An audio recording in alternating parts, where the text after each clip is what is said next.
Hello dear students, standard 7. Now we are going to learn unit 2 poem Don't Quit, and you will learn from stanza number 3. In previous video you also learn stanza number 1st and 2nd.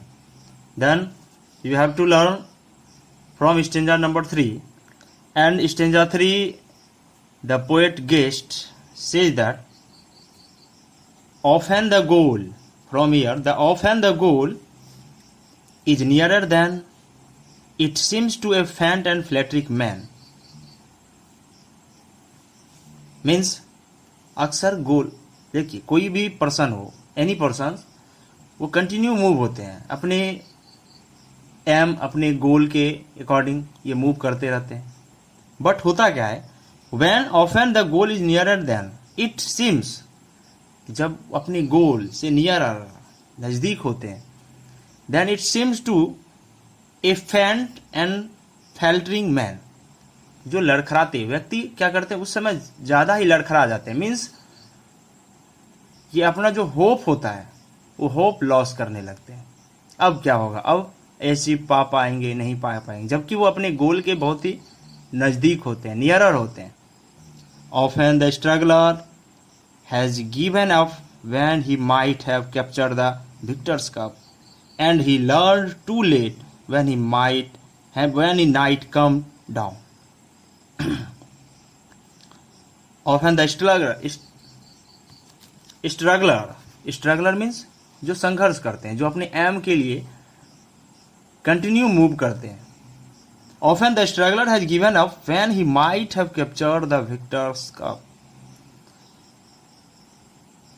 तो कभी कभी वो struggler means संघर्ष करने वाले give up when he might have captured the victor's cup. Victus cup, cup मतलब जिसको आप लोग सील्ड कहते हैं. मीन्स जब आप विन करते हैं, कोई भी मैच विन करेंगे तो वहाँ पर एक कप मिलता है, सील्ड मिलता है. मीन्स दैट मीन्स वो पर्सन्स जो स्ट्रगल करने वाले होते हैं, वो लड़खड़ाते हुए जब अपने अचीव के नियरर होते हैं, तो क्या होते हैं, अपने ही जो विजय कप है, victor's cup, that given up has given up and he learn too late when the night came down. वो उस कप के कैप्चर करने को, मीन्स उस कप को भी नहीं पा पाते हैं. And he learn too late when the night came down, और ऐसा लगता है कि हम थोड़ा सा टू लेट मीन्स अत्यधिक क्या हो, लेट हो चुके हैं. लेट होने के कारण द नाइट कैम डाउन, और जब लेट हो गए तो उस अचीव गोल को अचीव नहीं कर पाए, तो नाइट मीन्स तो ऐसे तो रात होता है, but night came down means negativity and means darkness around you. ये पूरी तरीके से लगेगा कि हमारे पास अब कोई ऑप्शन है ही नहीं, वो पूरे तरीके से अंधकार से घिर जाते हैं. Means night came down, how close he saw to the golden crown, how close he saw to the golden crown.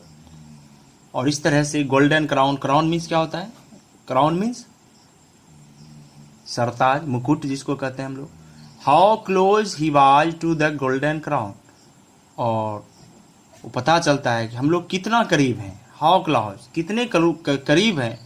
He was to the golden crown, इस विजय को पाने में, मीन्स अपने एम को अचीव करने में.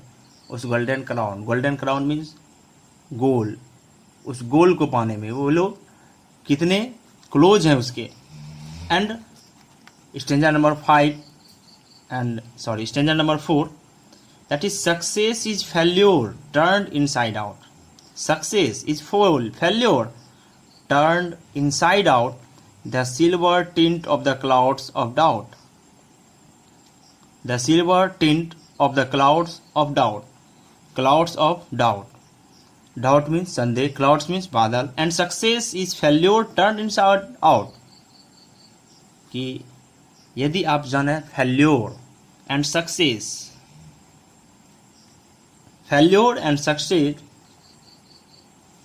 that is the opposite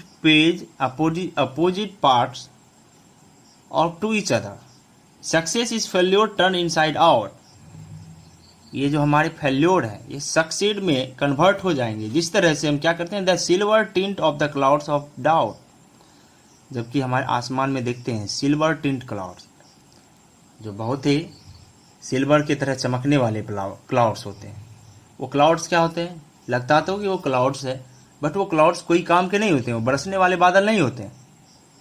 बरसने वाले बादल वो उतने चमकते नहीं हैं, वो ब्लैक होते हैं और वो हमारे नियरर होते हैं, वो नज़दीक होते हैं, अर्थ सरफेस से वो नज़दीक होते हैं। तो just like success is failure turn inside out the silver tint of the clouds of doubt. जिस तरह हम लोग सिल्वर के बादल को देखकर, सिल्वर बादल को देखकर हम लोग संदेह में पड़ जाते हैं कि ये बादल बरसेंगे नहीं बरसेंगे, उस तरह से सक्सेस एंड फेल्योर एक दूसरे के इनसाइड होते हैं। उसमें हम पता नहीं कर पाएंगे कि after this failure we have won, कि हमें जीत मिलेगी, हम जीत लेंगे। And when you never can tell how close you are, and when you never can tell how close you are, और ऐसा कभी कहा नहीं जा सकता how close you are from where means um, हम लोग अपने एम से कितने नज़दीक हैं ये कहा नहीं जा सकता। आप जिस पॉइंट पे मेहनत कर रहे हैं, जहाँ से मेहनत कर रहे हैं, ये आपको ये पता नहीं है कि सफलता कब मिलेगी, हम कब सक्सीड होंगे। और ना तो ये होता है कि हाउ क्लोज यू आर, आप कितने क्लोज हो उसके, अब और कितना चलना है और कितनी मेहनत करनी है। And it may be near when it seems afar, हो सकता है कि हमें ऐसा seems afar, afar means apart from me, a long distance from me, it may be nearer when it seems afar, हो सकता है कि ये हमारे नज़दीक हो और हम सोच रहे हैं कि हमसे बहुत दूर हो, ऐसा भी हो सकता है।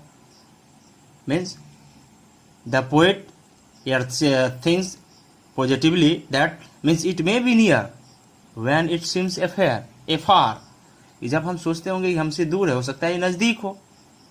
And so sticks to the fight when you are hardest hit, and so stick the fight और स्टिक टू द फाइट। तो जब हम ये नहीं जानते तो हमें क्या करना चाहिए, so stick to the fight when you are hardest hit, it when things seems words, it's when things seems words. तो हमें क्या करनी चाहिए, उस उलझन है स्टिक्स मीन्स बाधाओं से हमें रुकना नहीं है। When you are hardest hit, हमें क्या करना है, और ट्राई करनी है, इससे और कड़ी मेहनत करनी है, हार्डेस्ट हिट करनी है इसको। And it's when things seems words, और जो इन सारी चीज़ों को क्या करते हैं, समाप्त कर देते हैं, बर्बाद कर देते हैं। मीन्स जिस तरह से यदि आप सोचेंगे आप में निगेटिविटी आती है कि हम ये फेल्यूर को सक्सीड में कन्वर्ट कर पाएंगे, तो हमें क्या करनी चाहिए, लास्ट पोजीशन में अगेन हमें क्या करना है, ट्राई करना है। And it's when things seems words you must not quite, और अंततः हमें इसे छोड़ना नहीं है, हमें क्या करना है, यू मस्ट नॉट क्वाइट, इसे छोड़ना नहीं है और इसे कंटिन्यू हमें कवर अप करना है, अपने एम की ओर मूव करना है। तो इस तरह से हमने quit, don't quit this poem को कंप्लीट किया एंड एक्सप्लेनेशन को हमने देखा। Now we have to learn the summary of don't quit poem. हमने about the author and poem explanation को देखा, अब समरी को नेक्स्ट पार्ट में करेंगे। I hope that you enjoy this poem and you will enjoy this poem and take your properly notes. Thank you for watching this video. To do like and comments. Thank you.